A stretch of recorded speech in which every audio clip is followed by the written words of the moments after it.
Hello everyone.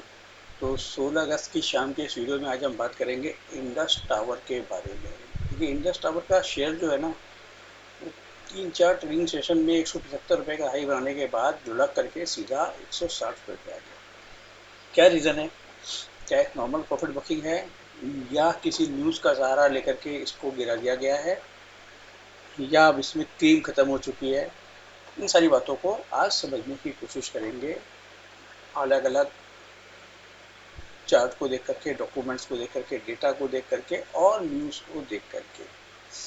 देखिए, 14 तारीख को वाले दिन एक इन्होंने एक्सचेंज पे एक फाइलिंग में बताया कि इनके ऊपर 14,000 करोड़ की कुछ ऐसी लाइबिलिटीज़ हैं जो कि इनके केसेस चल रहे हैं कोर्ट के अंदर। कुछ चल रहे हैं सर्विस टैक्सेस के, कुछ चल रहे हैं म्यूनिसिपल कॉरपोरेशन के साथ, कुछ इनकम टैक्स, इस तरीके से करके टोटल 14,000 करोड़ के केसेस चल रहे हैं। अब वो केसेस क्या है उसको देखते हैं। इन्होंने अपनी एक्सचेंज फाइलिंग में क्या बताया है? एक्सचेंज फाइलिंग में इन्होंने ये बताया है कि भाई सेबी का कोई सर्कुलर है 13 जून 2023 का, उसके अकॉर्डिंग इनको continuing event information which become material pursuant to notification of the SEBI, वो डिस्क्लोज करना है। हालांकि ये सारी इन्फॉर्मेशन ये अपने कंटिजेंटीज लाइबिलिटी वाले कॉलम में ऑलरेडी डिस्क्लोज कर रहे थे। अब इन्होंने एक्सचेंज फाइलिंग में ये सारी बातें अलग से बताई हैं, क्योंकि सेबी का रेगुलेशन ऐसा ही कह रहा है। तो जल्दी से देख लेते हैं कि क्या बताया है इन्होंने। देखिए, इन्होंने बताया कि एक रिट पिटीशन चल रहा है Indus tower versus the Pune municipal corporation का। ये है 875 करोड़ का। अच्छा, दूसरा इन्होंने बताया एक सिविल अपील चल रही है Maharashtra state electricity distribution company के साथ में, ऑनरेबल सुप्रीम कोर्ट में चल रहा है ये, और ये है 350 करोड़ का।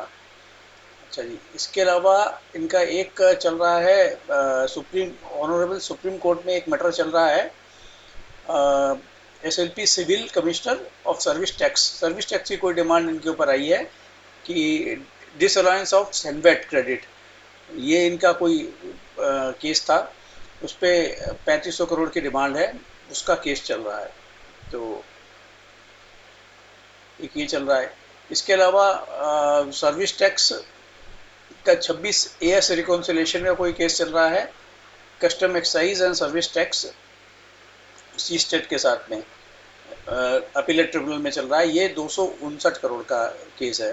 1865 करोड़ का एक केस और है, गुजरात वैट मैटर का केस है, और ये चल रहा है इनका गुजरात वैट ट्रिब्यूनल में, Gujarat VAT tribunal versus honourable supreme court, मतलब सुप्रीम कोर्ट में ये भी केस चल रहा है। अब इनकम टैक्स का एक केस चल रहा है सीआईटी अपील में, 3754 करोड़ का एक केस चल रहा है। एक 3572 करोड़ का केस चल रहा है इनकम टैक्स का ही, ये भी सीआईटी अपील में है। तो ये सारी चीज़ें, ये कोई नई बात नहीं है, ये सारी इन्फॉर्मेशन पुरानी है। इनके डिफरेंट डिफरेंट कोर्ट में हर कंपनी का कुछ ना कुछ मैटर चल रहा होता है कि जो डिमांड्स इनके ऊपर आई होती हैं उसको चैलेंज करते हैं, और वो उस तरीके से इनका भी चलता है। नॉट नेसेसरी कि ये सारी डिमांड ट्रांसफॉर्म होकर के, कन्वर्ट होकर के इनकी लाइबिलिटी ही बनेंगी, नॉट नेसेसरी। और ये ज़्यादातर चीज़ें सेटल हो ही जाती हैं, ऐसा आमतौर पे देखा गया है। तो अब इनके देख लेते हैं, इनके जो क्वार्टरली रिजल्ट आए थे वो क्या बोल रहे थे। क्वार्टरली रिजल्ट में देखिए जी, इनका टॉप लाइन 7,000 करोड़ की थी और बॉटम लाइन इनकी थी 1810 करोड़, जो कि पिछले क्वार्टर से थोड़ी सी कम थी हालांकि, लेकिन पिछले साल इसी क्वार्टर से काफ़ी ज़्यादा थी, 643 करोड़ से बढ़ के। मतलब टॉप लाइन और बॉटम लाइन दोनों में ही पिछले क्वार्टर के कंपैरिजन में ग्रोथ थी, और पिछले साल के क्वार्टर में कंपैरिजन में ग्रोथ थी, और पिछले क्वार्टर के कंपैरिजन में टॉप लाइन में तो ग्रोथ थी, बट थोड़ी सी नेट प्रॉफिट बिफोर टैक्स में हल्की सी डी ग्रोथ थी। अब ये डी ग्रोथ क्यों थी? क्योंकि इनके मार्जिन 51% पिछले क्वार्टर में थे, इस क्वार्टर में घट के वो 49% हो गए। कोई खास मटेरियल चेंजेस नहीं है, लेकिन चेंजेस तो चेंजेस हैं। 5 रुपये का इन्होंने ईपीएस दर्ज किया था। तो शेयर देखिए, 5 अगर इसके हिसाब से भी चलते हैं, 5 और 20 और 160 रुपये पे आज अगर बिक रहा है, तो 8 के पी पे शेयर बिक रहा है। शेयर महंगा तो नहीं है, ये बात हमने यहाँ से देख ली। अब हम क्या देखेंगे, अब हम इसका चार्ट देखेंगे जल्दी से। इसका चार्ट क्या बोल रहा है? देखिए, ये है इसका चार्ट, इसका डेली चार्ट है। अब डेली चार्ट में देखिए, सुबह जब इसने 26 जुलाई को एक हाई बनाया था इसने, 183 रुपए का हाई बनाया था। 26 जुलाई को 183 रुपए का एक हाई इसने बनाया था।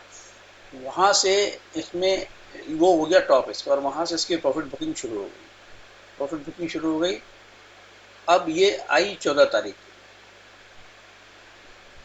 14 तारीख को न्यूज़ आई। 14 तारीख के न्यूज़ के बाद में सारा कुछ हो गया काम। यहाँ तक 14 तारीख तो सारा काम हो चुका था। 14 तारीख को इसको पटक दिया गया। 14 तारीख की न्यूज़ के बाद 16 तारीख को इसको पटक दिया गया अच्छी तरह से। हालांकि यहाँ वॉल्यूम देखिए, वॉल्यूम कुछ खास नहीं है, वॉल्यूम मिसिंग है। अब इसी को एक बार ज़रा 15 मिनट के टाइम फ्रेम पे लगा लेते हैं।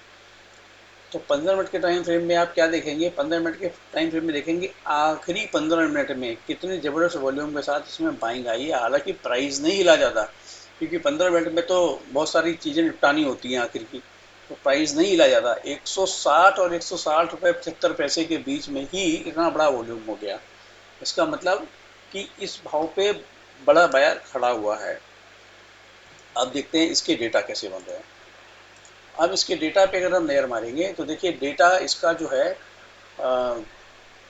इसमें जो डिलीवरी बेची गई है 1.4 टाइम्स डिलीवरी बेची गई है। हालांकि शेयर प्राइस गिरा है 5.8%। तो इतना ज़बरदस्त अगर गिरा है तो डिलीवरी और ज़्यादा बिकनी चाहिए थी। और डिलीवरी और बेची गई है छोटे छोटे ऑर्डर में, मतलब ऑर्डर का साइज़ नॉर्मल से भी कम है। तो इसका मतलब ये है कि पैनिक क्रिएट करके माल निकलवा लिया गया, ऐसा दिखाई देता है। तो अब इसमें आगे क्या?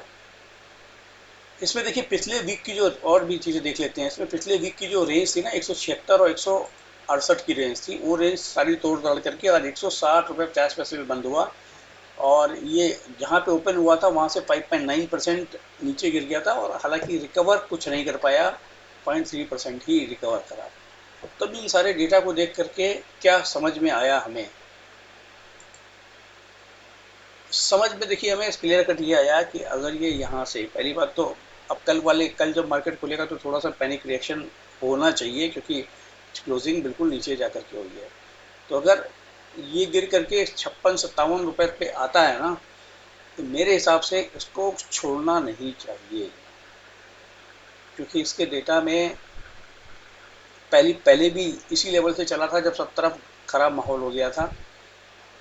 लेकिन यहीं से जब हमने इसको पकड़ा था तब यही भाव था, और यहाँ से 183 रुपये तक ही जा करके वापस लौट करके आया है। और जो सेलिंग का डेटा है इतना सीवियर दिखाई नहीं दे रहा इस लेवल पे। तो कल